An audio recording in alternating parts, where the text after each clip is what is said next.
turning on visible. See, people are saying that it is visible. I hope Manas, you just check once again whether it is visible or Yes, not. it came, sir. Okay.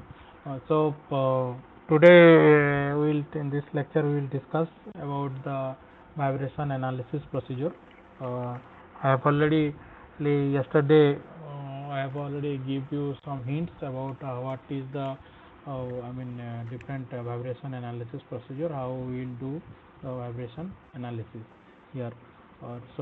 Today we will discuss about this vibration analysis procedure as well as some simple harmonic motion and how to superimpose the simple harmonic motion, or how this principle of superposition is applied to simple harmonic motion and some beats phenomenon. Okay, these are the contents of this lecture today. So let us come to the first one. Let us vibration analysis of a physical system. So how do we analyze our vibration analysis of a physical system? So whenever we are going to analyze a physical system, or we are going to analyze the vibration of a physical system, we must see the vibration system should be one dynamic one, as the variables such as excitation and responses are time dependent. So whenever a physical system is analyzed for what kind of vibrations is occur, so we must see what are the inputs, what are the inputs means that is the external excitations, or what is the output, or what is the responses as we are getting. Both the things, either inputs and output, or excitations and in or responses, both the things are time dependent. So in a vibrating system we can call it as both excitation and responses are time dependent. To understand the behavior of a physical system, we model it mathematically.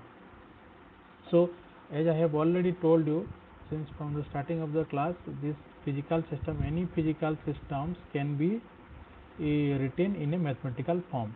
So we'll today's class we will see how these physical systems can be written in a mathematical form. And also in this vibration analysis we are going to discuss about the discrete model that representing it in the terms of its basic elements like mass, stiffness and damping. How the discrete model can be represented in mass, stiffness and damping. So in order to have a look on this, so what we overall we get out of this is, in vibration analysis, we are converting a physical system into a mathematical conditions, right? So this is what we are going to see in a vibration analysis. So what are the steps involved in this vibration analysis? The steps involved are nothing but, as we have discussed yesterday, the first one will be the physical system can be converted into a mathematical modeling, and after converting the physical system into a mathematical modeling, we will derive the governing equations. After writing that mathematical equation, we will derive that governing equations. Once we are capable of deriving that governing equations, once you are capable of deriving that governing equation, then we'll solve that governing equation using the solutions. And how we can solve using either Newton's second law methods, or conservation of energy method, or D'Alembert's principle. So three things we have, by using three principles we can and get the solution of this governing equation. So once we are capable of getting the solution of these governing equations, then we can interpret the results. So how to interpret the results? These solutions, whatever solution we get, we can write it in either MATLAB or any um, such softwares, mathematical tools. So, so, such tools we can interpret what are the results, or what are the output we are getting out of this physical system. So this is how your vibration analysis or your vibration system is works. First of all, you are converting a physical system into a mathematical term, and then that mathematical form can be derived into a governing equation. Once you are get a governing equation, then that governing equation should be put into in the should be solved in a solution form. Then you can interpret the results, right? So let us see how a mathematical modeling can be, how a physical systems mathematical modeling can be done on we will see today how a physical systems mathematical modeling can be done. So let us take an example. Here I will take one example. Well, a system is there, an wheel is there, and we are applying some force through a hammer. So top is nothing but the hammer. So hammer, you are applying certain force to this anvil. Hey, all of you should मैं उसको mute your. छूऊंगा क्या? तो class तो चल रहा है, मैं छोड़ता हूँ। जूम के इसमें देखेंगे, बड़ा जूम मीटिंग है।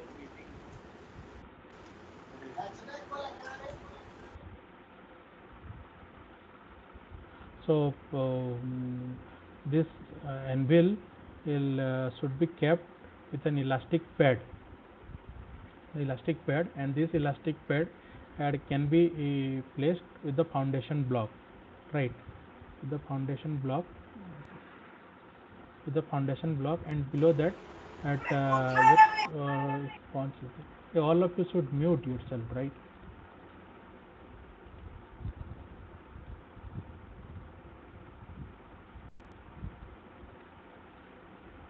So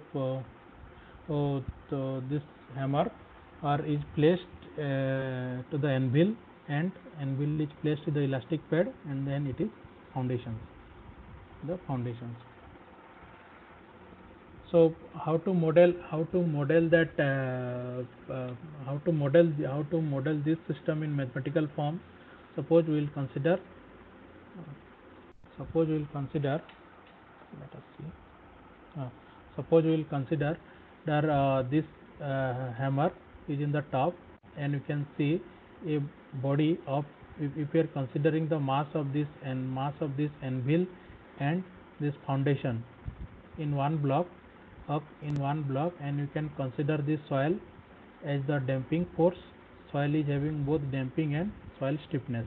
Then you can make a system like this. If you are considering the mass of anvil and foundation block in one system, and soil damping and soil stiffness like this, so you can make a system like this.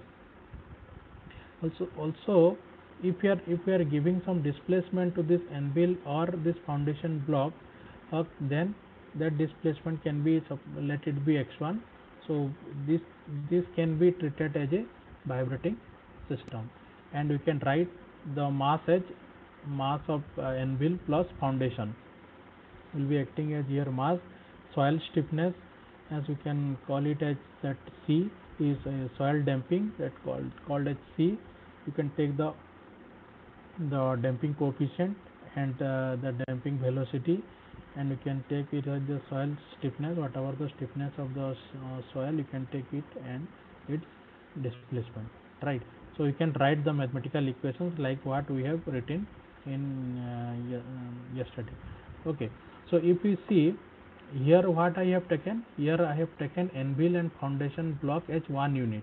If I will segregate this anvil and foundation into different units, you can see in between this anvil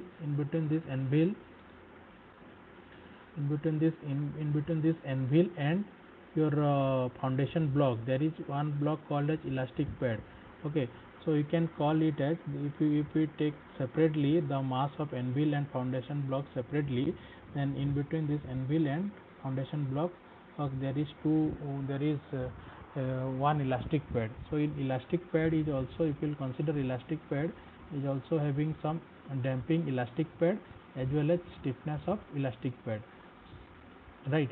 So anvil is having different velocity, different displacement x1, and foundation block has different displacement x2, right? So damping after this foundation block, we will have that same damping of soil and stiffness of soil. So in this way, now here we will have only one equation, but here we will have two equations. Now can you tell me what is the degree of freedom of this one and degree of freedom of this system? Anyone? Degree of freedom of first one is 1 and second one is 2 degree of freedom. Second degree of freedom. Okay, very good. So you can mute yourself now. So the fast system is having a degree of freedom of 1, because here we are considering both anvil and foundation block as one unit. So that is why only we are getting one displacement, and due to one displacement we will have 1 degree of freedom. But here you will have 2 degree of freedom system, because we will have 2 different masses involved here. Okay, and 2 different displacement is attached here.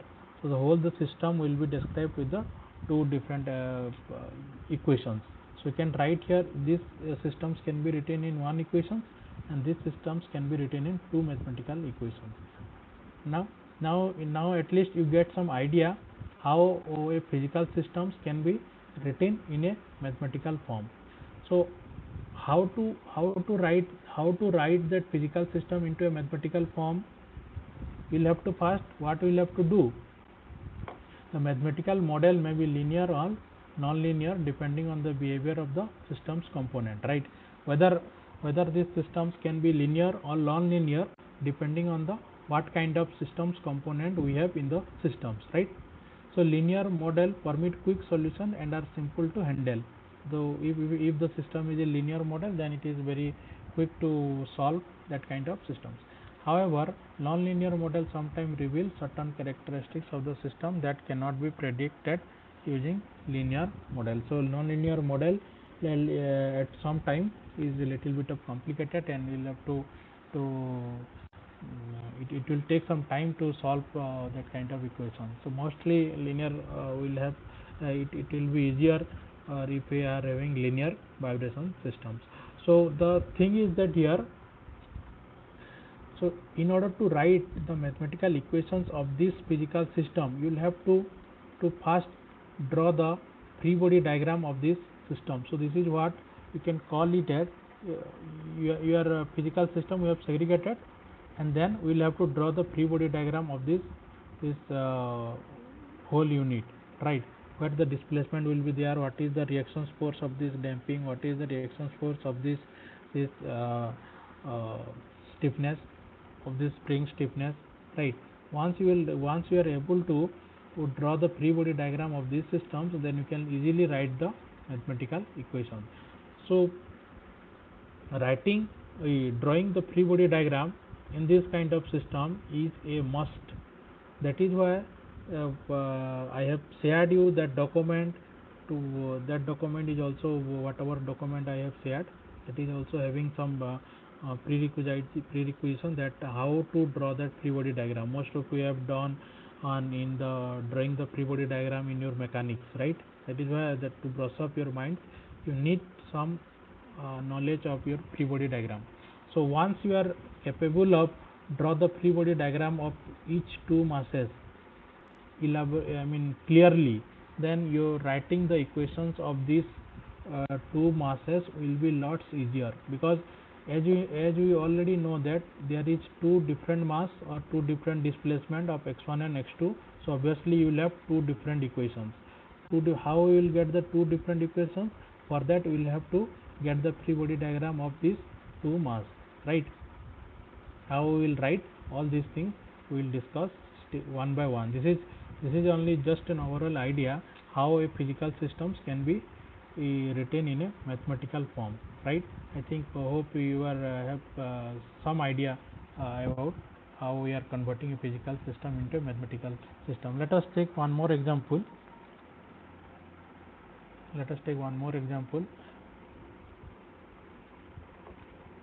So can you see this one biker is there, that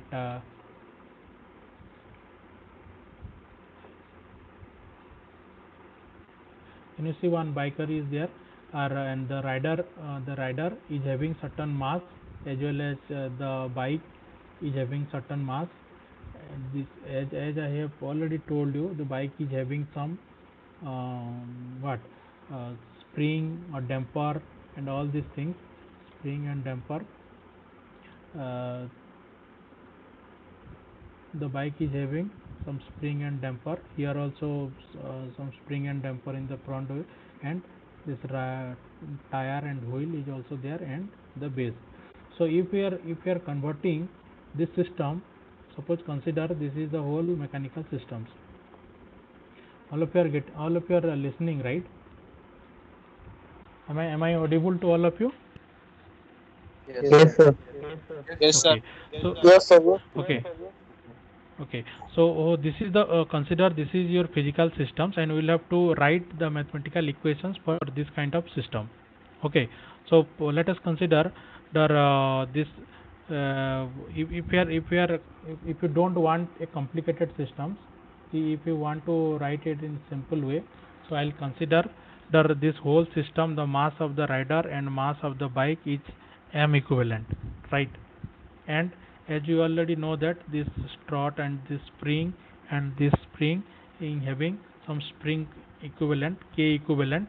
This k equivalent is nothing but the stiffness the spring stiffness of this strut as well as this strut, right? For whatever stiffness we are getting in the front strut and the in the front strut and the back strut, right? So the damper, there will be some damping coefficient, there will be some damping effect will be there in the front wheel as well as in the back wheel, right? So these all the things will be considered as C equivalent, right? C equivalent. So you can you can write this whole system in a simple way by taking all the masses rider plus this bike as m equivalent, and this equivalent is the strut, and this tire whatever springs you have stiffness, and this damping we have. So if we want to segregate once again this whole system, you can see if you consider this mass h mv plus mr is the rider and v is the vehicle. Okay, you will see. Then it will consider the back side of the wheel and in the front side of the wheel. So consider this m is the mass of the wheel. Okay, so in the back side you can see this ks is the strut spring stiffness, as well as this is having some damping coefficient cs in the back side of the wheel, as well as kt is nothing but the tire or stiffness. You can consider this mass of the wheel as well as the stiffness of the as it is wherever there will be elastic body, you will get some kind of spring stiffness, right? So in the front wheel also you will get the same kind of systems, right? When you are considering both the masses rider and vehicle mass is same. If you are again if you want to more complicate the systems, or if you want to more easily elaborately draw the systems, then you can consider this rider mass separately and this vehicle mass separately. So if you are considering the rider mass separately, then this rider mass is mr, you can write, and consider the stiffness of rider plus the damping coefficient of this rider, right? As well as this mass of the vehicle is mv, and we will consider the same whatever we have considered, right? So in this way you will have to draw the free body diagram of this mass of these systems, as well as you will have to draw the free body diagram of these systems, as well as you will have to draw the free body diagram of these systems, and you can have to, and we will have to get the mathematical equations for the whole systems, right? I hope this part is clear, how we are converting a physical system into a mathematical equations, right? So this is how all the systems whatever you have in your real life, you can convert it into mathematical form, either in your linear you can write, if the system is a linear vibration, then you can write the linear equations, or if it is non-linear equation, then it will be a non-linear vibration equation. But whatever we will discuss in your mechanical vibration, that will be all the things should be of linear vibration system. Non-linear vibration is again another subject. Okay, what you are going to study if you are going for the higher study. If you are going for MTech or PhD, then and that non-linear vibration is a separate book or a separate subject. So whatever we are discussed here in this is mechanical vibration. This is the basic vibration. So we are going to discuss only the linear vibration system. So we are assuming by default we are assuming all the system is linear, right? By default we are assuming all the system is linear. All the system is linear means this mass is also behaving linearly, this stiffness spring is behaving linearly, as well as this damper is behaving linearly. So by default we are using or we are considering all the system in a linear manner, right? So that is what this is the example of how we are modeling mathematically to a physical systems, right? So next, if we are going for the derivations, how we are derive this mathematical equations. So what are the things we will have to go for the derivations of the governing equation? Use the principle of dynamics, as I have already told you. Some prerequisites I have given. So you will have to use the principle of dynamics, right, and derive the equation that describes the vibration of the systems, right, and draw the free body diagram of all the masses involved, as I have already told you. You will have to draw. Without drawing the free body diagram, your whole problem may get you may get at wrong results. Okay, so drawing free body diagram is the safest part for getting a correct result. So after drawing the free body diagram of a mass, it can be obtained by isolating the mass and indicating all externally applied forces, the reactive forces and the inertia forces. So remember always one thing. So all the whatever things you are writing the equation, what I told you, that on that free body diagram, you will only have to use this equation, F is equal to what, mass into acceleration. So we will have to get all the free body diagram. Using all the free body diagram, you will have to get this force and mass will be there, and from displacement you will get the acceleration. X will be displacement for a particular mass, that whatever or mass is given like this. Okay, so this is the displacement will be given. If will differentiate this displacement once, then you will get the velocity. If will double differentiate, you will get the accelerations, right? So you will get the acceleration. So you will get the acceleration. Whatever accelerations you will have, you will get out of double differentiate this displacement, right?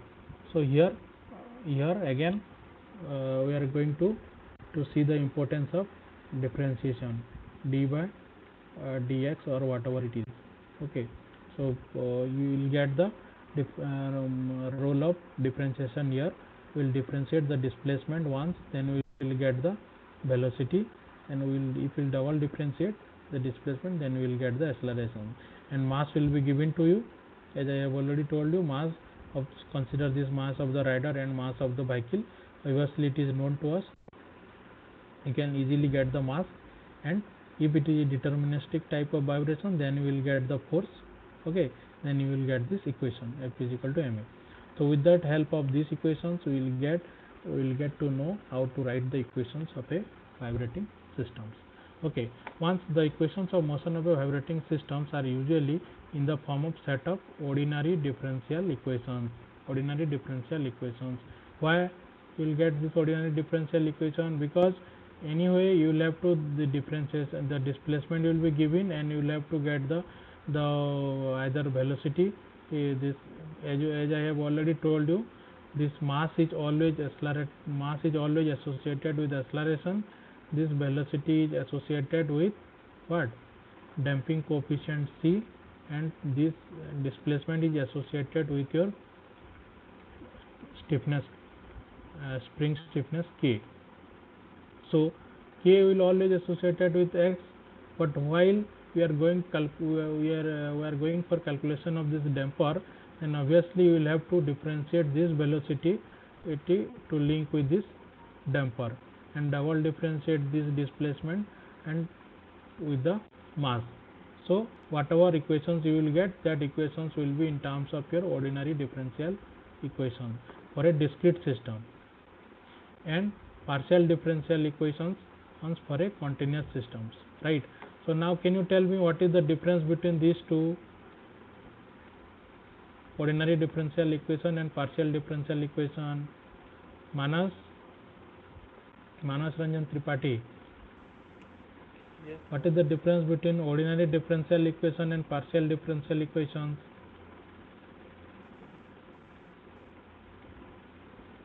So please tell again.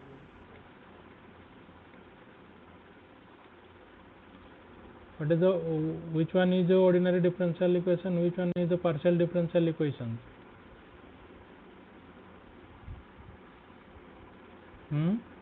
So that delta x delta y is the partial differential equation, and this So one d by dx is ordinary differential equation. so you will get to know how, because see, this continuous system is a separate chapter that is there in your third module. Okay, so this partial differential equation will play a role in your continuous vibration system, that is there in your third module, the last chapter of your mechanical vibration. Okay, so there we are going to use this partial differential equation, but rest of the all the vibrations we are going to use this d by dx, that is ordinary differential equations will come into picture. That means all will be your discrete system.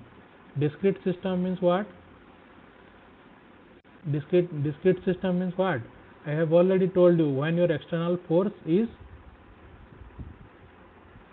yesterday only I told you, discrete system, when your external force is measurable, right? I have told you this thing, discrete vibration system. Discrete what does it call, discrete vibration system? Discrete vibration system means when your external forces are measurable, right? We have discussed that thing.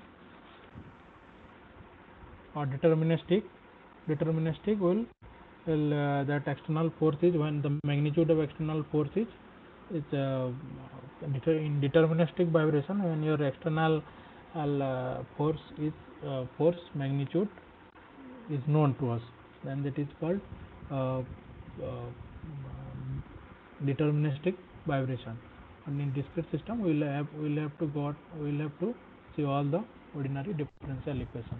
So this is how, after you are converting your physical system into mathematical form, then we will have to derive the governing equations, right? So first case, your physical system will be given in your questions, you will have to convert it in mathematical form, right, using all this drawing that physical system. And then once you are capable of writing the mathematical equation, then you will go for the derivation of that governing equation. So after that, what is the next step? After deriving the governing equation, you got the differential equation. Now we have to solve the governing equation. Now you will have to solve the governing equation. So how you will solve the governing equation? To solve the equations to find the response of the vibrating systems, right? By using either you can use any numerical methods involving computers can be used to solve these equations. Like as I have told you, MATLAB plays a major role on this kind of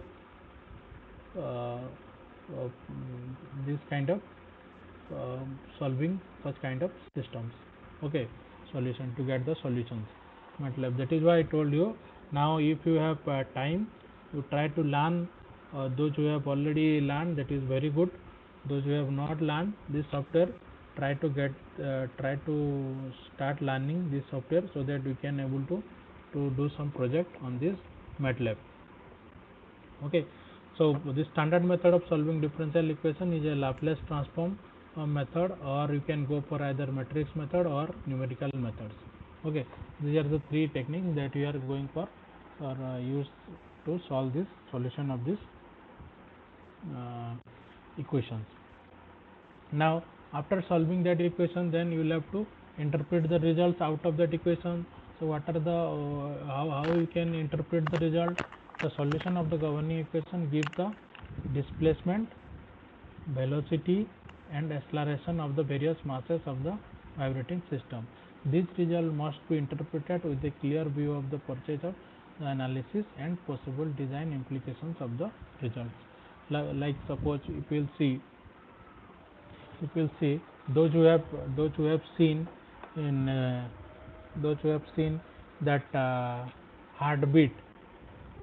Have you seen? I think most of you have seen in your film. Most of the films you have seen, the heartbeats is something like that, right? As I have given in the first day lecture, the heartbeat around 72 pulse per second or pulse per minute, right? Pulse per I think minutes, right?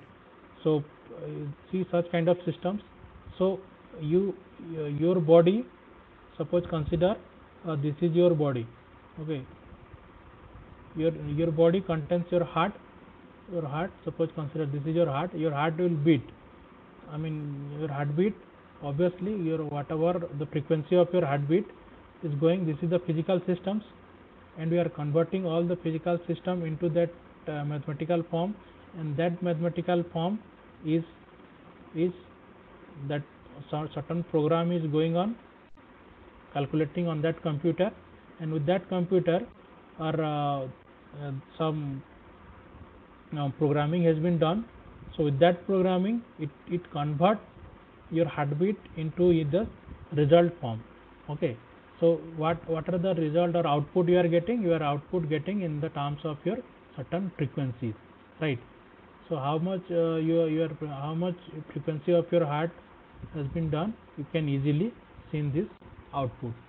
So that is what you can interpret it a physical system to a mathematical form, and then obviously it will write some governing equations, and it will solve that equations here in this program, and that program is giving some output to us, right? Now I think you have got some idea, at least some idea about how a physical system is converting into mathematical form, and that differential equation, and writing that equations into different output, how we are getting the output, right?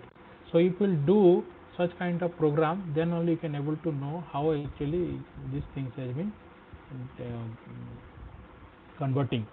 All the physical systems can be converted into or we can see in the output form, right? So this is how all your vibration is all about. So first as we have seen, we have converted in mathematical form, then writing governing equation, then solution, then we interpret the results, right?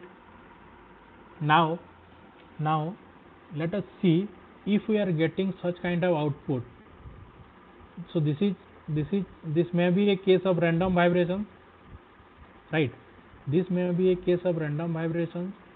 So we may get, suppose consider this is, suppose consider any other system, and there we may get certain sinusoidal form, right? Either you can get it in sinusoidal form, or you can get in random, or you can get at in periodic form, right? Or you can get in periodic form. So all these things can be a possible outputs for this linear vibration systems. All these things can be a possible output. So mostly in your mechanical vibration systems, mostly in your mechanical vibration systems, we are dealing with this simple harmonic type of motions, mostly, right? Mostly.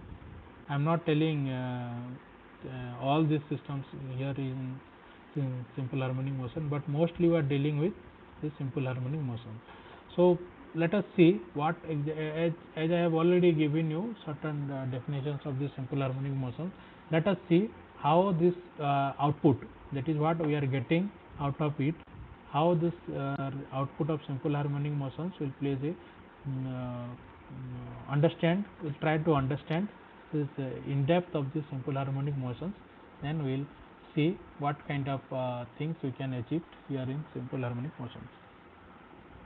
So this in simple harmonic motions, as I have already told you, suppose consider this is the two vibration systems rotating, and this is the first, let it be this one, and this is one system and this is another system. Okay, this systems is lagging behind an angle of phi.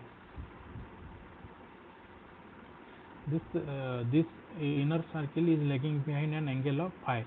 Okay, so we can plot these systems by taking this length, and you can plot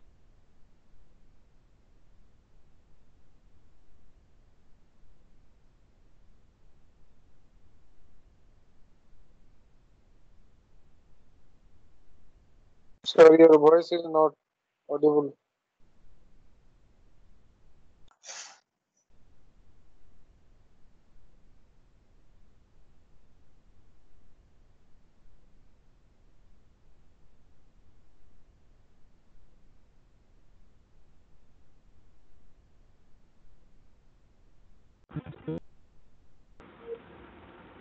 Sir, your voice is not audible. yeah, now it's audible. Yes, sir. Yes, sir. Okay. Yes, sir. So the slide is visible. Yes, sir. Yes, sir. Yes, sir. Okay, so so this is the first vibration whatever we are observing here, or if we'll draw all the points, in the y-axis, or in the x-axis, you can see in the x and y-axis you can plot it like this. Okay, and if you'll see the other system, that is that P1, P1, then you can draw all the points, you will get the systems like this. So you can see the vibratory motion x1, and in between the vibration system x1 and x2 there is a phase difference of phi.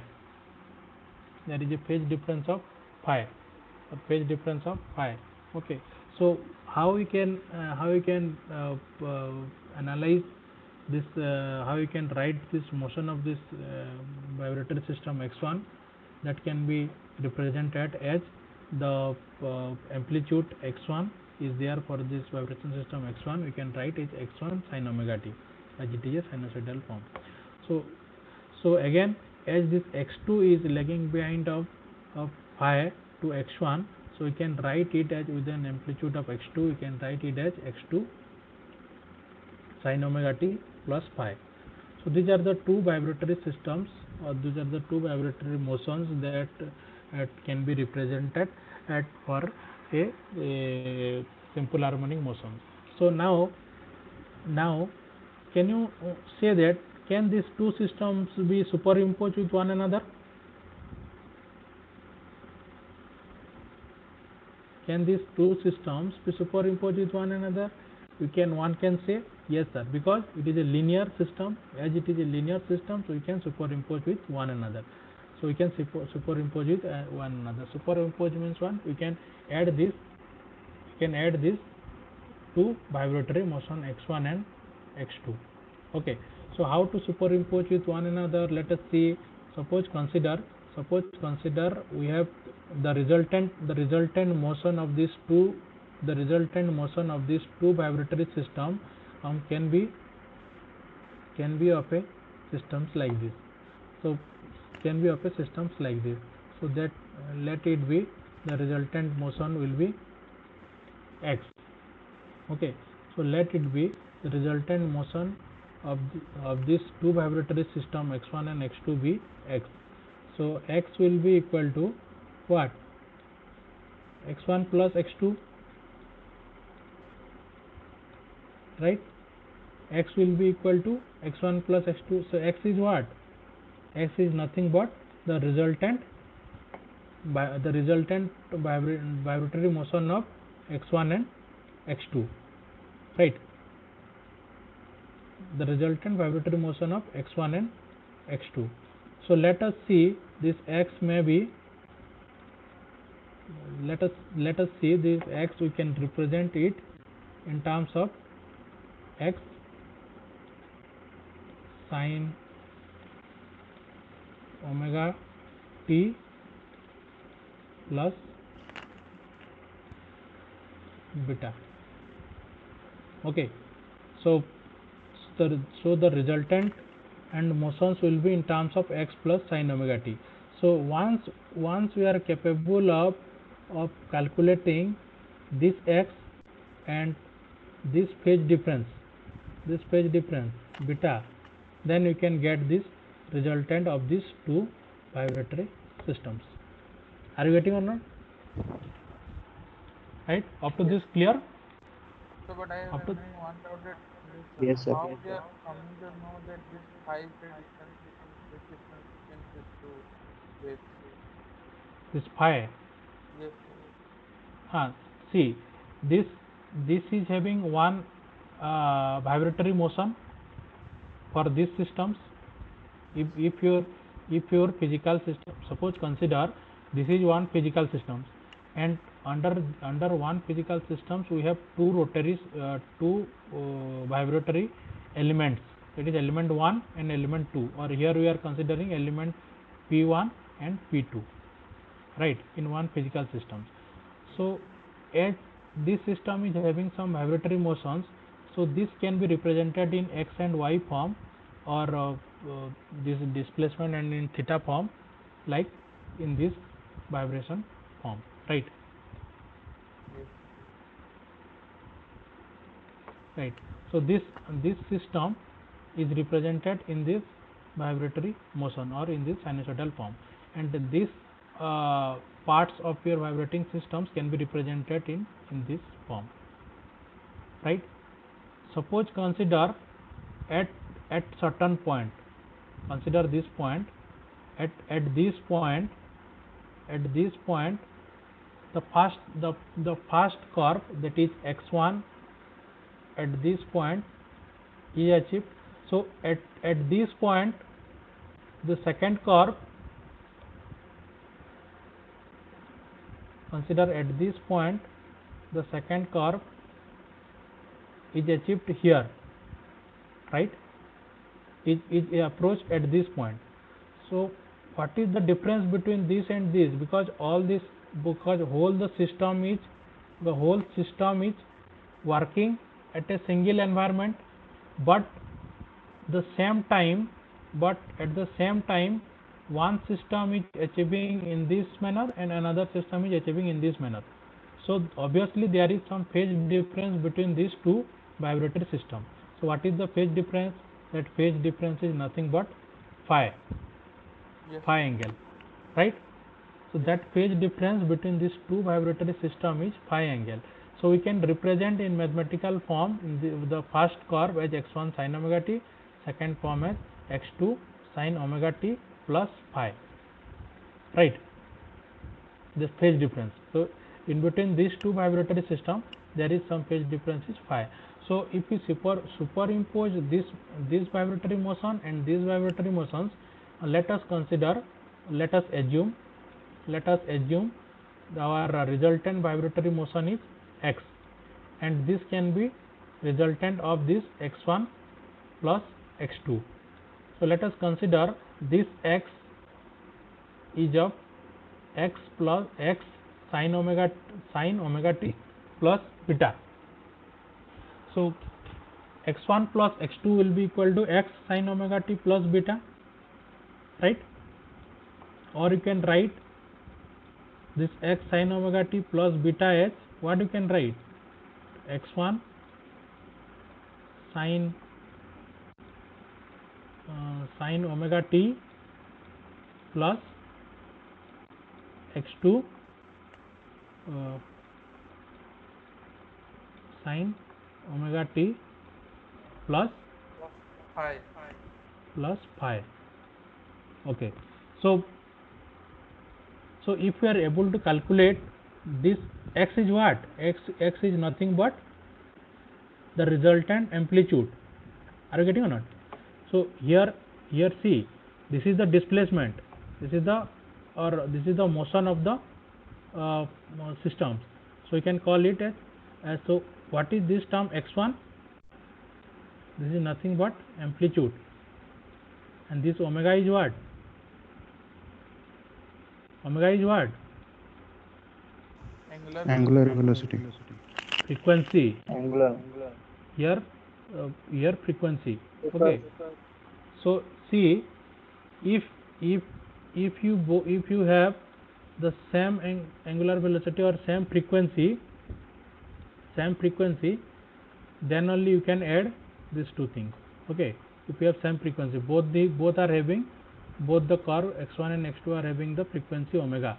Okay, so this amplitude is different. X1, for this x1, this is capital X1 amplitude, and for or x2, this is capital X2 amplitude. This one is the amplitude for the second systems. Okay, so on the same way, if we are able to calculate the resultant amplitude x, resultant amplitude means what? The amplitude of this system, of this our new superimposed vibrating systems, right? This is the one that superimposed this x1 and x2.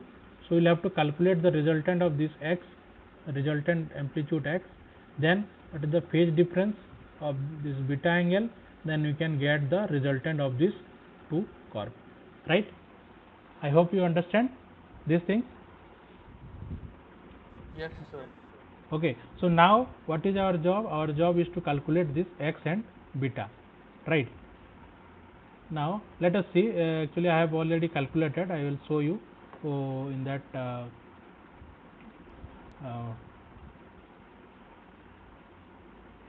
just a minute.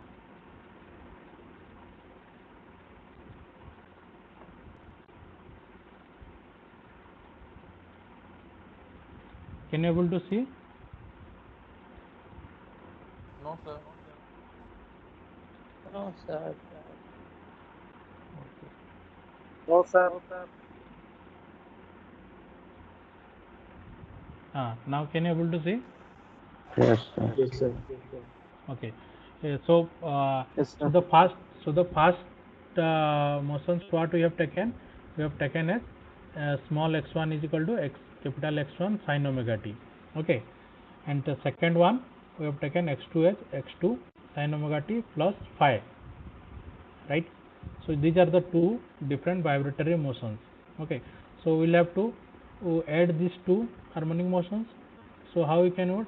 So let us consider this x is our resultant vibratory motion. So x is a resultant vibratory motion, then it will be x1 plus x2, x1 plus x2, and this is nothing but x sin omega t plus x2 sin omega t plus phi, right? So this x can be written as x sin omega t plus beta, as I have already told you. So if this x sin omega t will be equal to what? X1 sin omega t plus x2 sin omega t plus phi. So if we'll get this equation sin a plus b is what?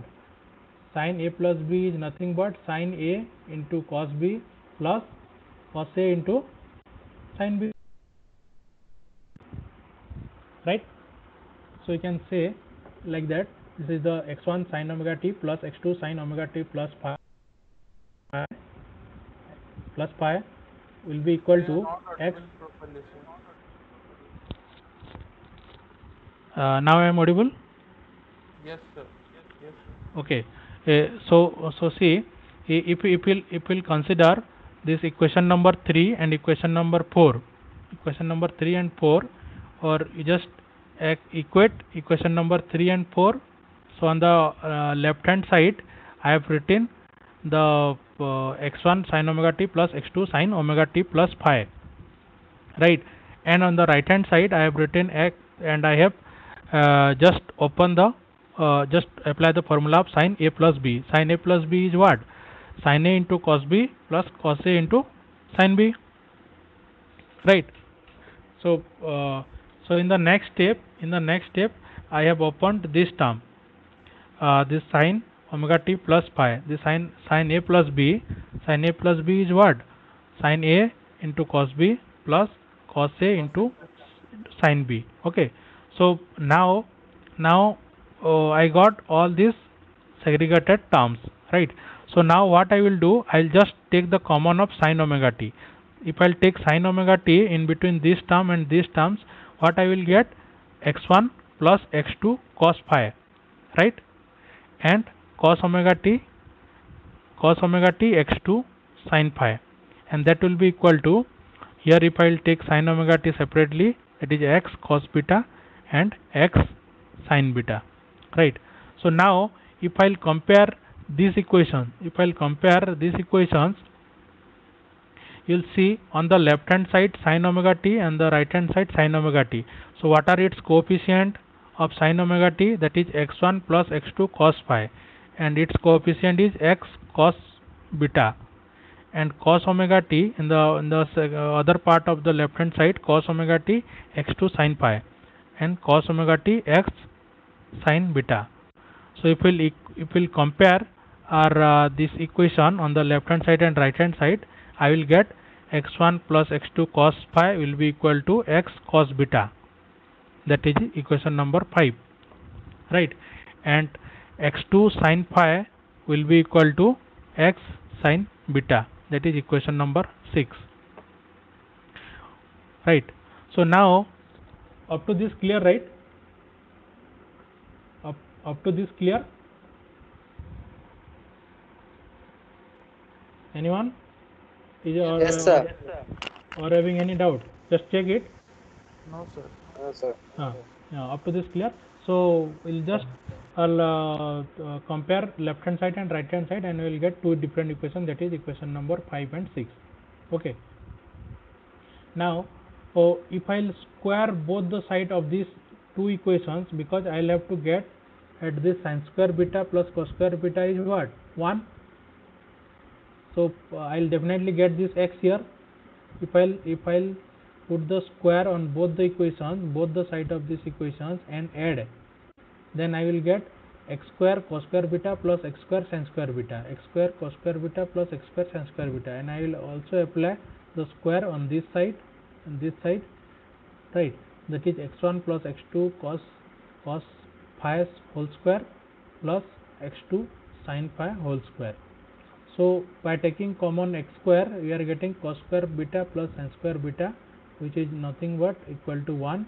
So we will get this equation, and x square now from this equation we will get x will be equal to under root of x1 plus x2 cos phi whole square plus x2 sin phi whole square. This is nothing but the resultant amplitude. What I told you, how to calculate this x, will get the resultant amplitude. This is called the resultant amplitude x. Now we can calculate this beta. How to calculate this beta? If we will divide sin beta by cos beta, we will get the tan beta form. Okay. So now we will divide equation number 6 by equation number 5. So x sin beta by x cos beta is equal to x2 sin phi divided by x1 plus x2 cos phi. So sin beta by cos beta is tan beta. This x will get cancelled, and we are left with only this thing. So if we will take the common of if we will find out this beta, we will have to take the tan inverse of these things. So beta will nothing but tan inverse x2 sin phi divided by x1 plus x2 cos phi, right? So we are getting this beta also, so phase difference. So in your resultant term, you are getting this amplitude x as well as this phase difference beta, right? So now you can write your resultant equations, right?